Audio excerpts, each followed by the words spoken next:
Andrew Sadek, known to his family and friends simply as a smooth and shy young man, was quiet, introspective, and connected with the natural world. His deep-rooted passion with the outdoors, like farming and fishing, as well as his inclination to build relationships, was cut short by an unexplainable, unsolved death in an unknown time period soon after 2 a.m. on May 1st, 2014, leaving all who knew him across his hometown of Valley City, North Dakota, grasping for answers in a sea of evidence that drowned us all in doubt. As a hope to provide more substantial reasoning built upon observable evidence and situational analysis, this is an examination of the death of Andrew Sadek and the rain cloud of questions left at Red River in Breckenridge, Minnesota. This is Cold Case Detective.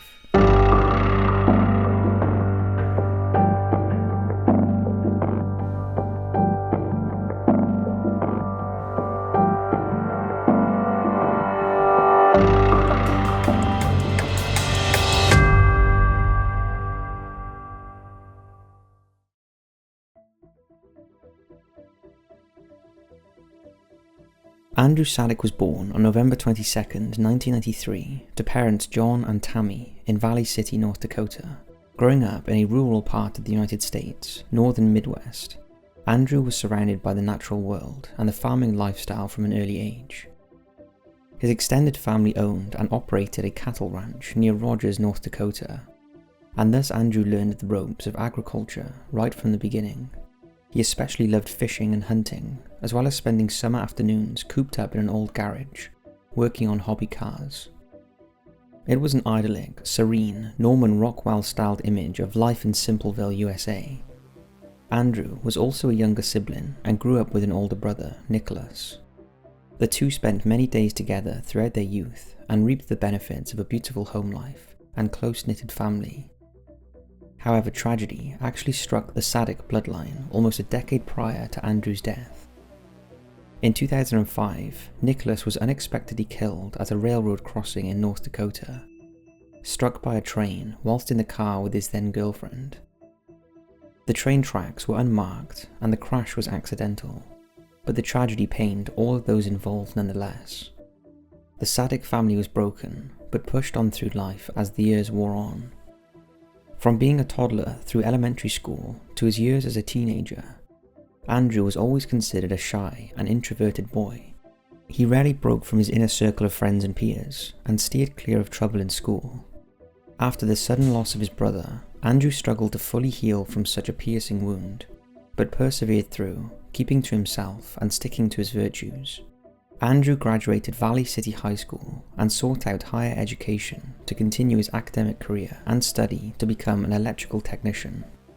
Thus, Andrew enrolled in 2012 at North Dakota State College of Science in Wahpeton. The program offered a chance at a 2-year degree and an opportunity for Andrew to chase a passion of his and set up a fruitful future. In his first year, Andrew lived just as he had done all throughout high school. He was a vigorous studier, stayed away from parties, and focused on the educational aspects of college. However, as his time there went by, Andrew slowly evolved from his shy personality, making new friends and taking advantage of the freedom college afforded him.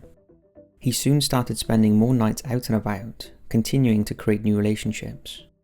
In 2013, his social blossoming peaked, as rumours allegedly claim this was the time period in which Andrew began selling marijuana across campus, a very small operation that would sadly lead to humongous consequences and spawn an endless pitfall of mystery.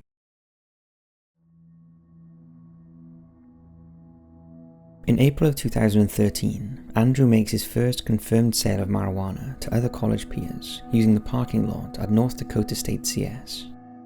Sometime between April and October of the same year, he ends up making sales to confidential informants. Andrew's fellow students, who were working for the Southeast Multi-County Agency, also known as SEMCA.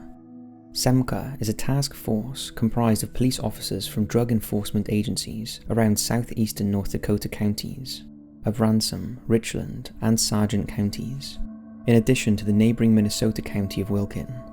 The first sale was for 3.5 grams for $60, the second being just 1 gram for $20.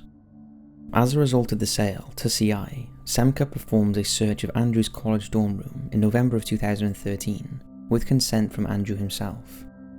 The agents discover marijuana residue on an orange plastic grinder, and Andrew admits ownership of the tainted item, but is neither arrested or charged with a crime. However, the day after Semka searched his dorm room, Andrew is summoned by Jason Weber, Semka officer and Richland County Sheriff Deputy. Jason informs Andrew that under North Dakota law, selling marijuana on a college campus is a Class A felony.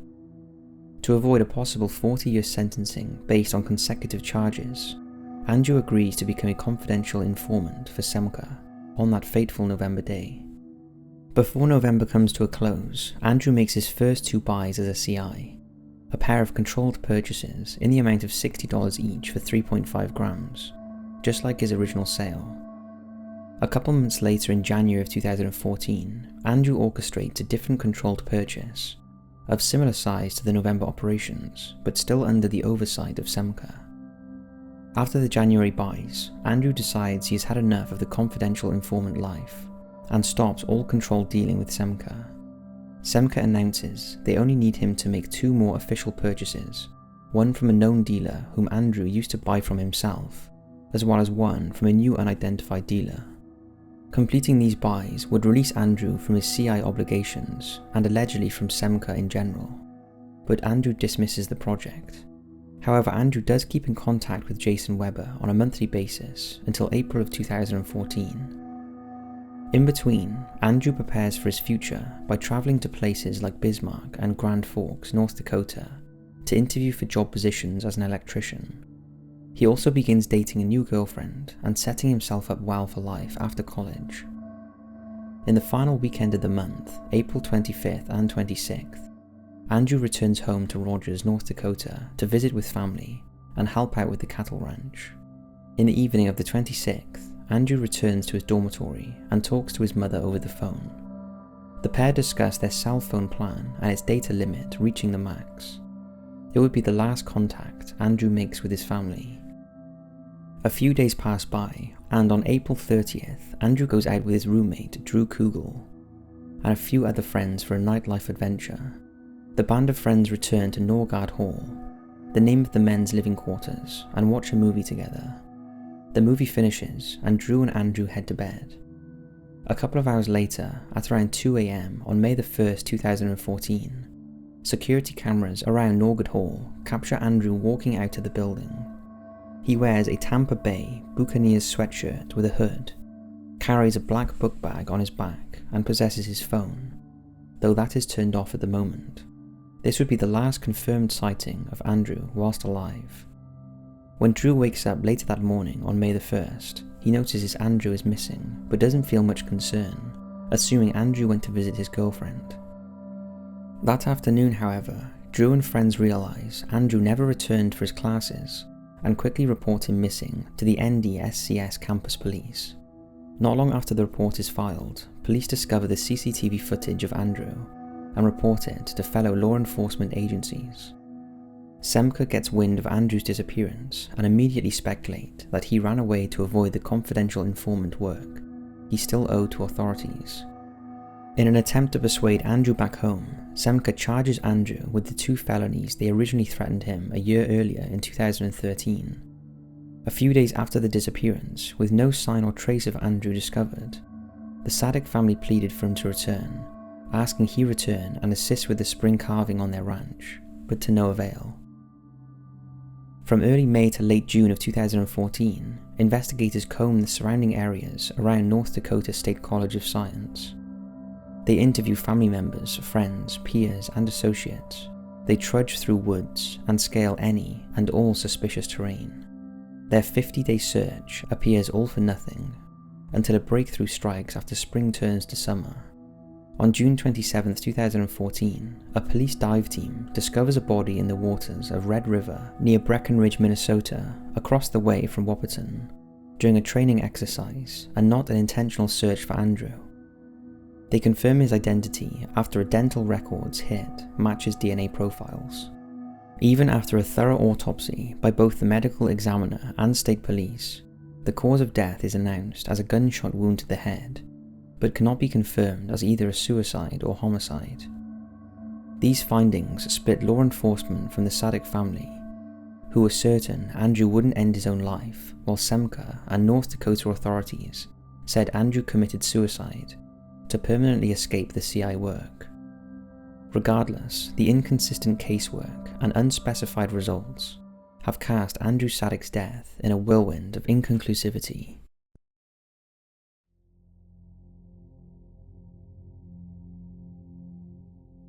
On his birthday, November the 22nd, 2013, Andrew Sadek was brought into the Richland County Sheriff's Office by Jason Weber of Semka, after he and other authorities discovered weed residue in Andrew's dorm room, and the information that Andrew was selling marijuana on campus. What ensued was a cool, calm, and collected police interrogation that may hold more clues in context than the casual viewer will pick up on. Take a look. It's your birthday today. Probably not what you want to be doing on your birthday, huh? Alright.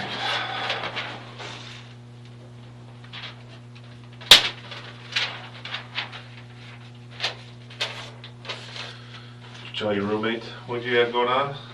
Alright, that's probably a good thing. Alright, well, you expressed interest that you probably want to help yourself out. Yeah. Okay, like I said, you're facing 2 felonies and then, of course, a misdemeanor charge from yesterday. 2 felonies of deliveries since they took place on campus, both of them. They're enhanced, so they're Class A felonies. 20 years in prison, $20,000 fine, and are both. Okay, so potentially the max is 40 years in prison, $40,000 fine. You understand that? Yeah. Okay.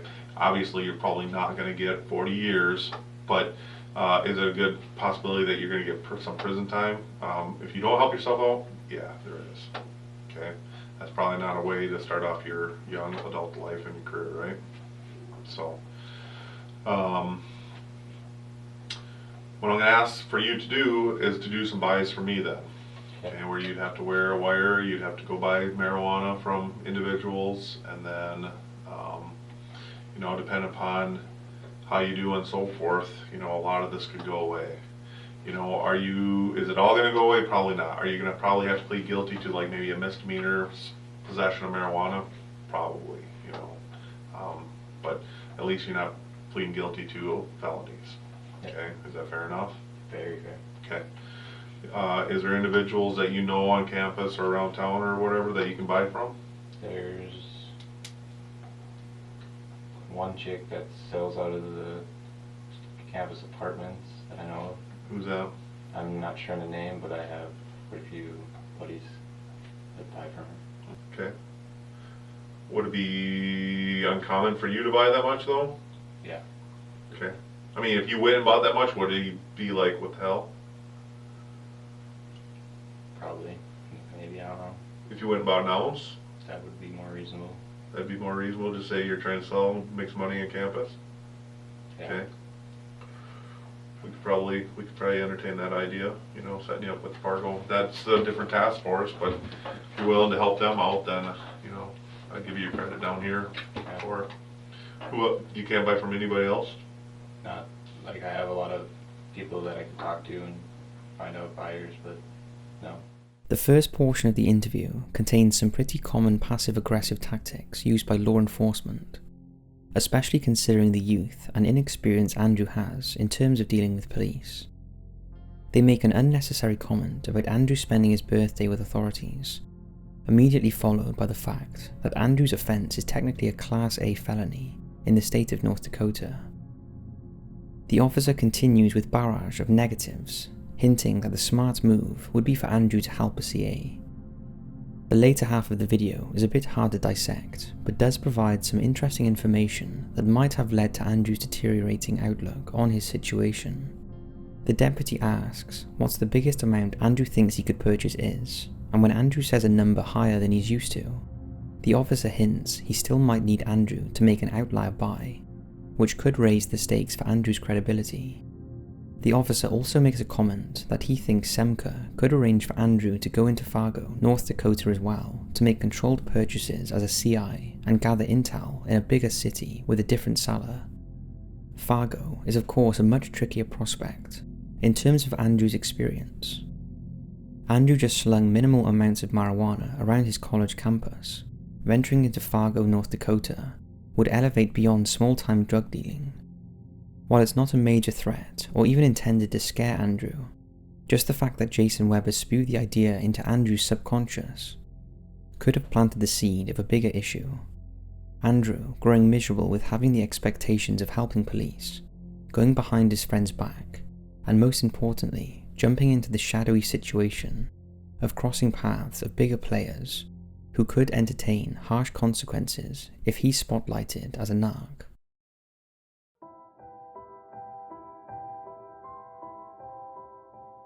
A vast majority of law enforcement personnel and some followers of the case do not budge from the idea that Andrew Sadek committed suicide.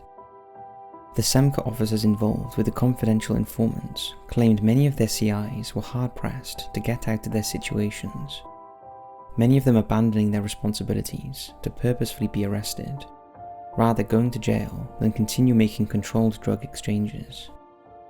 While Andrew certainly didn't enjoy having to work for SEMCA, he never outright said he wasn't going to do it anymore, or showed explicit signs that it was stressing him out. In addition, Andrew never displayed suicidal tendencies, nor had any known struggles with mental illness. While that doesn't rule out suicide, having zero history of ideation, combined with an improved social and personal life at the time of his disappearance, creates more than a reasonable doubt in the majority's theory. One key piece of evidence that does support this theory, however, is the fact the .22 caliber pistol belonging to the Sadek family went missing shortly before Andrew did himself.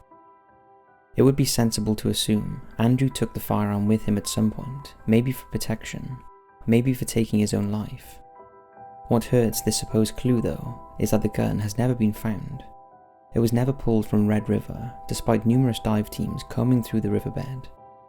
It was never recovered by another member of the Sadek family, and because of such misfortune, it was never confirmed nor denied to be the actual weapon that took Andrew's life.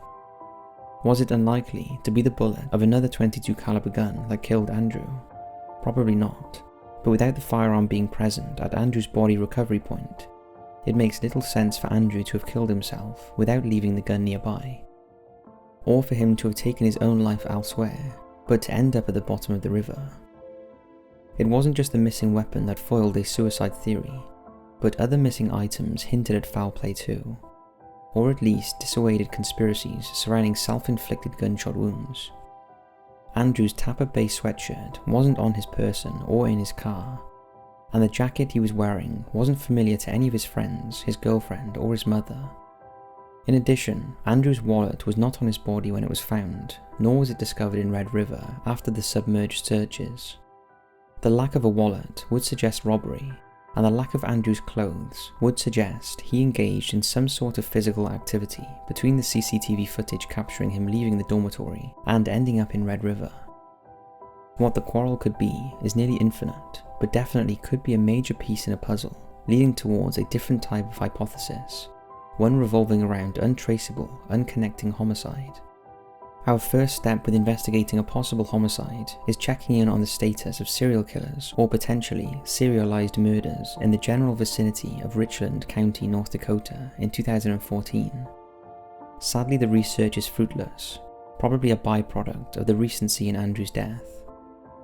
There was no known homicide victims that fit Andrew's description around the time of his disappearance, nor are there any documented serial killers in the northern Midwest region dating to those surrounding months. However, these statistics can sometimes stay hidden for years after the fact, patterns not realized until a decade later, or a serial killer remains unidentified until capture. It's not likely, but wondering if Andrew ran into a shadowy figure at the peak of their invisible reign of torment isn't a complete mirage. Stemming from the branches of murderous theories is a conspiracy highlighting a covered-up internal scheme orchestrated by SEMCA officers themselves. This theory quickly points out that it was the police who first suggested Andrew committed suicide rather than be a victim of homicide. Deciding his distaste towards his role as a CI turned him towards darkness.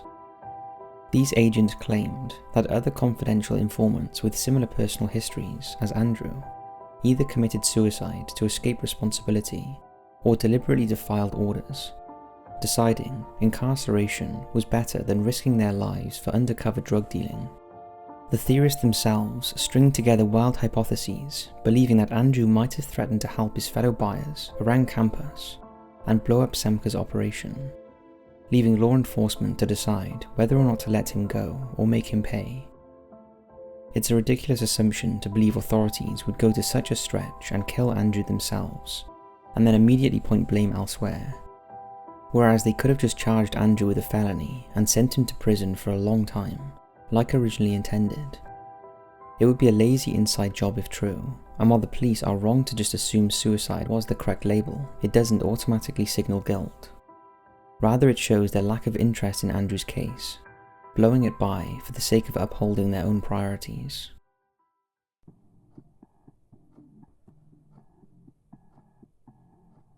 Before we divulge our hypothesis of Andrew's unsolved demise, we want to make known our conclusions presented in Cold Case Detective are purely logical speculation based on evidence, circumstance, and factual subtext. We are only privy to the same information presented in each video, and we do not attempt to promise certainty or an expert guarantee on the findings we reach in closing. We simply observe, research, and report.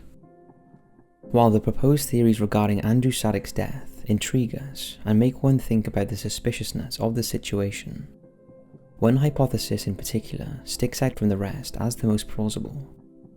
Andrew was killed by a known associate only to him, as a result of his confidential informant work getting exposed or a vague drug incident turning sour. The biggest point to this argument is the fact that the item used to kill Andrew, a handgun, was not found with the body in Red River, in the vicinity of the crime scene, or at any point since the discovery of his body. It's physically impossible for Andrew to have killed himself and moved his own body after the fact, leaving zero trace or breadcrumb trail leading back to the weapon. While it's peculiar that the Sadek family's gun that went missing is more likely than not the gun used in Andrew's death, there are logical explanations outside the topic of self-inflicted wounds.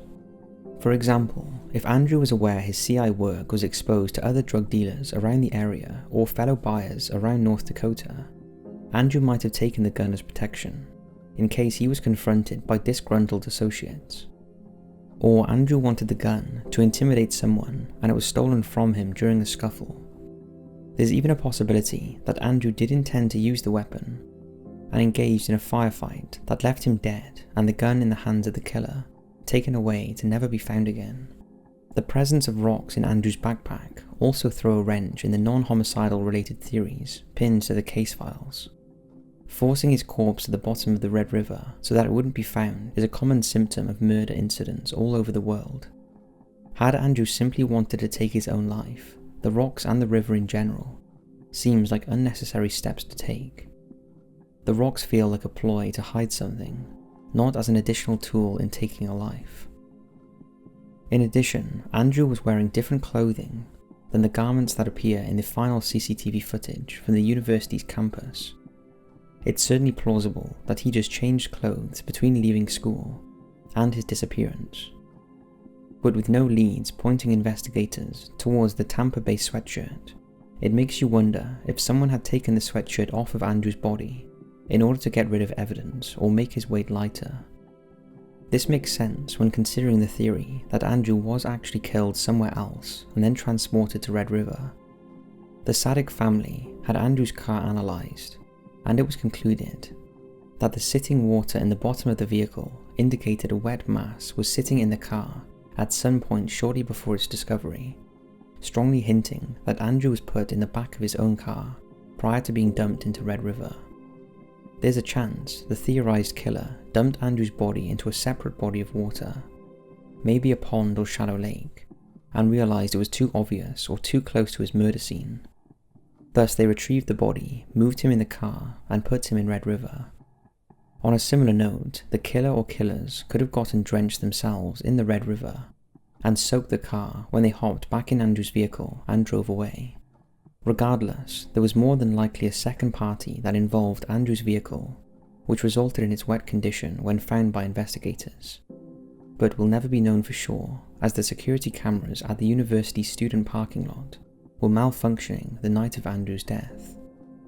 Biggest arguments of all is Andrew's utter lack of history in battling mental illness, displaying signs of suicidal tendencies or creating a single cause of concern in his family and friends regarding the idea he could take his own life. While Andrew had many difficulties in both his personal and his social life, nothing steered him into self-destruction. In fact, at the time of his disappearance, besides having to complete his CI work for drug dealing, Andrew was on the up and up.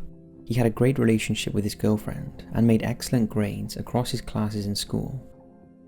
Dealing drugs could definitely have created an invisible emotion and psychological stresses around the end of Andrew's life, but the true darkness probably came in the people that Andrew encountered, both intentionally and by chance.